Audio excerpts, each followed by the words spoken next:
university. Where was it? It was a university here in Toronto. Was it Ryerson? Anyways, there was a guy, it was a panel speaking about music. And I remember everybody was jumping on this one guy who was in a metal band. And it's like they were too cool or something.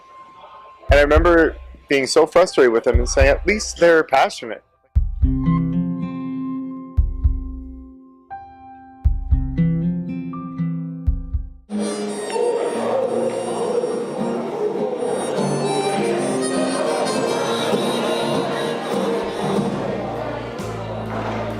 On September 30th, 2014, I was able to sit down with singer-songwriter Craig Cardiff, who was invited to perform at Sheridan's pub, The Marquee.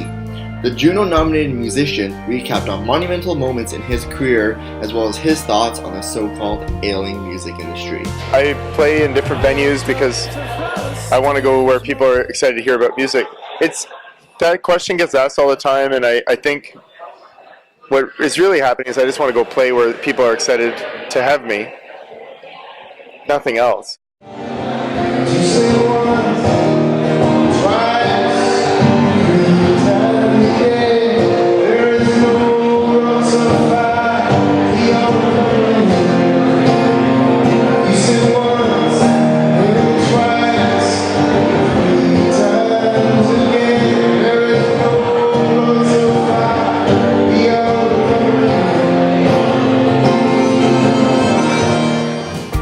Cardiff was to begin his day event with a workshop for any aspiring musicians who wanted to work out some chords or simply help in the creative process. Unfortunately, the workshop was cancelled. However, Craig found a way to show how it all works. The question that gets often asked is do the words come? Does the melody come? It's like, who cares as long as it's coming, you know? And 3 times again, there is no road so far beyond recovering. I'm a huge fan of Elvis Costello and Paul Simon, and you just read the words on bare page without any melody, and it's beautiful and perfect. So there's so many stories, and so drawing on some of them for songs. I mean, I've talked a lot about this Book of Truth project that I've been doing, and it's just over 200 books at this point, but everybody's a whole lifetime worth of stories and songs just waiting to be written. Besides a passionate performance from Craig, students were able to take the stage and perform at Sheridan's monthly open mic night. Yeah, so I don't have anything against any music. It's just all different. It's just different ways to get to the same place. Just work so hard. Like work so hard. Work harder than you've ever worked. As soon as you catch yourself feeling entitled, catch that feeling and stop it.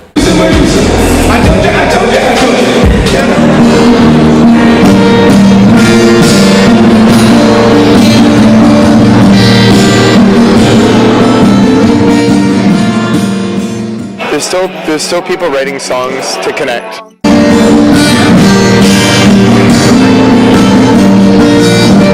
I think the bigger thing is to make sure that we're not having so much ego that, you know, it's like just because it won't be this big, we're not going to pursue it. You make art because you have to, not because it will help you achieve this tiered goal.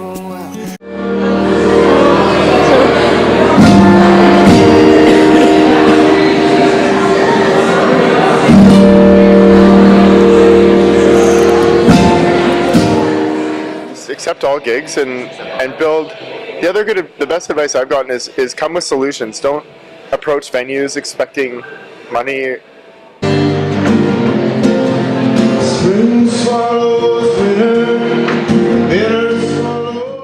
Ultimately, I'm responsible for whatever way it goes.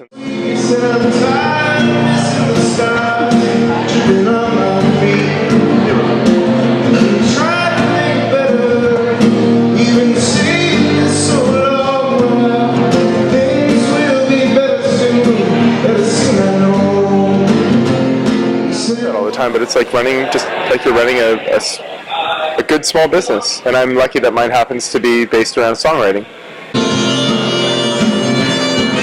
I always try to keep recording ideas and capturing them. In 2008, Cardiff recorded Mistletoe. Straying away from traditional recording, the entire album was done on an iPod Touch. So the idea of recording on an iPod Touch was just like an exercise in writing differently. It'd be like writing an album on a mandolin or a ukulele. And so there's a limitation of doing it this way. If you want to solo, step closer to the mic and then back off. That was the idea of just to change the space or change the headspace and just do it differently so that it got done differently. It didn't sound like everything else that had happened before. The song almost stopped the car, and Paul said it best. And he said, I've been leaning to the right, you lean to the left. His most recent release, 2013, Love Is Louder Than All This Noise, Part 1 and 2, was his first double album. We just had a lot of songs, and there was an issue of some songs could have gone either way. And so when we saw that, and there wasn't a bad idea, it was just different ideas, different approaches. Like we had to do a lot with a little bit. It's like we're not recording one album anymore, we're recording two. And but that was good.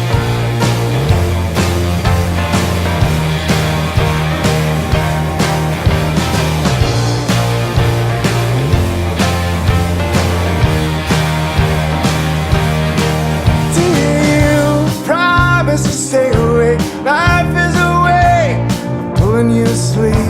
Don't decide anything until after we meet. I don't know if the album's dead or not. I think people love music and love listening to it, whether it's delivered, on vinyl or whether it's delivered, within a stream that comes to be. And nothing's changed about the music industry. Nothing's changed. Look at the core features. There's people who listen, and there's people who create. And there's a bunch of systems, little gullies and valleys where the river flows through and money would collect. Noel Gallagher didn't predict Spotify or any of these streaming services, which are a valid alternative to stealing. Well, I mean, I don't think I'd ever turn down. If I had the ability to draw and sell at the ACC, I don't think I'd turn it down, but I think it's more...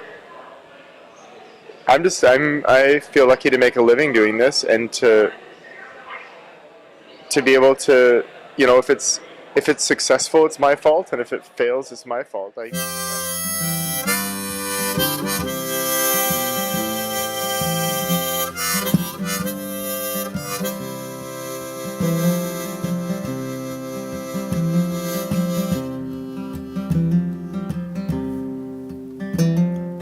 Love writes the letter and sends it to hate. My vacation's ending and I'm coming home late. The weather was fine and the ocean was great, and I can't wait to see you again.